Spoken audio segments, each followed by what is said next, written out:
नमस्कार महाराष्ट्र, सकाळचे 7 वाजतायत. या बुलेटिनमध्ये आपलं स्वागत आहे. मी आकांक्षा जावडेकर. बुलेटिनची सुरुवात करूया डोंबिवलीमधील एका मोठ्या बातमीनं.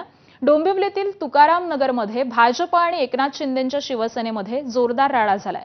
डोंबिवलीतील प्रभाग क्रमांक 29 मध्ये मैत्रीपूर्ण लढत आहे. पॅनलमध्ये भाजपच्या 4 उमेदवारांसमोर एकनाथ शिंदेंच्या शिवसेनेचे 4 उमेदवार हे रिंगणामध्ये आहेत. भाजप कार्यकर्ते पैसे वाटप करत असल्याचा आरोप हा शिवसेनेच्या उमेदवारांनी केलाय. या कारणावरून जोरदार राडा झाला. दोन्ही पक्षाचे कार्यकर्ते भिडले. या राड्यामध्ये भाजप उमेदवार आर्या नाटेकर यांचे पती ओमनाथ नाटेकर हे जखमी झालेत. शिवसेनेचे उमेदवार नितीन पाटील देखील जखमी झाल्याची माहिती आहे. तर ओमनाथ नाटेकर यांना डोंबिवलीतील खासगी रुग्णालयामध्ये दाखल करण्यात आलंय. त्यांची प्रकृती ही गंभीर असल्याचं सांगितलं जात आहे. तर या प्रकरणामध्ये आता पोलिसांकडून तपास सुरू आहे.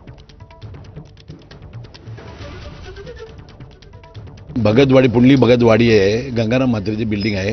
तिथे नाटेकर आणि मंडळी 11:30 वाजता तिथे आले आणि पैसे वाटत होते. त्यांना विचारलं गेलं तर सत्यनारायण पूजेचं आमंत्रण करायला वारिंगे, हेमंत म्हात्रे अशी अलग अलग लोक आली आणि ते 10-12 ते गाववाले पण होते. ते होते पळायला लागले. मग आम्ही पकडले. आम्ही 4 दिवस झाले प्रचारच करत नाही, फक्त यांना शोधतो. 112ला 3 फोन केले, त्यांनी काही रिस्पॉन्स दिला नाही.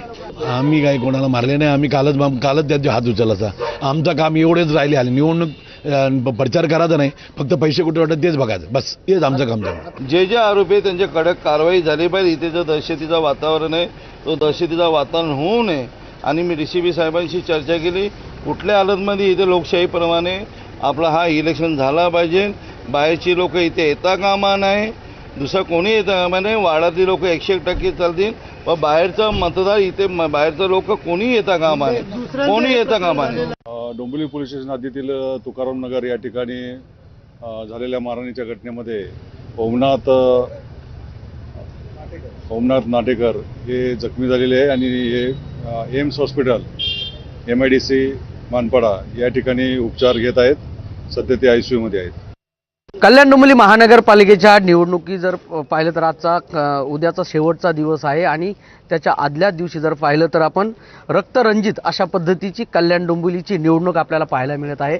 आज रात्री काही भाजपाचे पदाधिकारी असतील किंवा शिवसेनेचे पदाधिकारी जे आहेत प्रभाग क्रमांक 29 मध्ये एकमेकांवरती आरोप करत त्यांनी पैसे वाटप केल्याचा शिवसेनेने देखील आरोप केलेला आहे आणि साड्या वाटप करण्याचा देखील आरोप होतोय. मात्र दोघांमध्ये गंभीर अशा पद्धतीची मारामारी झालेली आहे. काय सांगाल, कशा पद्धतीने ही घटना घडलेली, नेमकं काय घटना घडली होती? काही नाही, आमचे जे उमेदवार होते ते एका बिल्डिंगमध्ये पूजेसाठी गेलेले होते. तर हे लोक अगोदरच तिथे हजर होते आणि यांनी जाणून बुजून, त्यांच्या हातामध्ये हत्यारं होती, जाणून बुजून नाटेकरांना बोलले की तू कशाला इथे आला. तर नाटेकर बोलले मला पण इथे आमंत्रण होतं पूजेचं म्हणून मी आलो. आमच्या मनामध्ये, आमच्या उमेदवाराच्या मनामध्ये असं काहीच नव्हतं. पण ह्या लोकांनी जाणून बुजून त्याला रवी पाटीलने कोयता मारला, कोयत्याने वार केलेला आहे त्याच्यावर.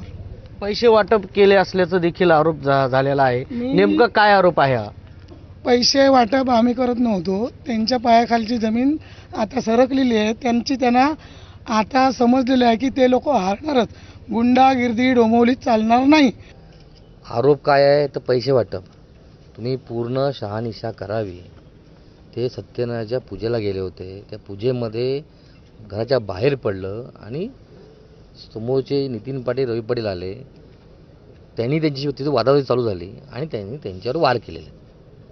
पैसे वाटप होते का पूजेला गेलेले, ज्या ठिकाणी झालं त्या ठिकाणी जाऊन बघावं. ते सांगतील उद्या काही पण सांगतील, थोडं मान्य करणार आम्ही. पैसे वाटप हे कालही सांगतो, कालही पैशाचे वाटप हे शिवसेनाचे नितीन पाटील, रवी पाटील करत होते. त्यांनी आमच्या कार्यकर्त्याला पकडलं, त्याला मारलं, त्याच्या खिशात, त्याच्या पिशवीत पैशाची पकडे टाकली आणि तिथे पोलिसांना बोलून सांगितलं की हा पैसे वाटतो. वरिष्ठ पातळीवरती शिवसेनाचे पदाधिकारी असतील किंवा भाजपाचे पदाधिकारी असतील, हे काय निर्णय घेतात हे पाहणं देखील महत्त्वाचं ठरणार आहे. मात्र या निमित्ताने कल्याण डोंबिवली महानगरपालिकेच्या निवडणुकीमध्ये रक्तरंजित असं राजकारण आपल्याला पाहायला मिळालंय. सुरेश काटे, ABP माझा, डोंबिवली. आणि यानंतर पुढची बातमी पाहूयात. आदित्य ठाकरे यांच्या वरळी मतदारसंघामध्ये आणि वांद्रे प्रभाग क्रमांक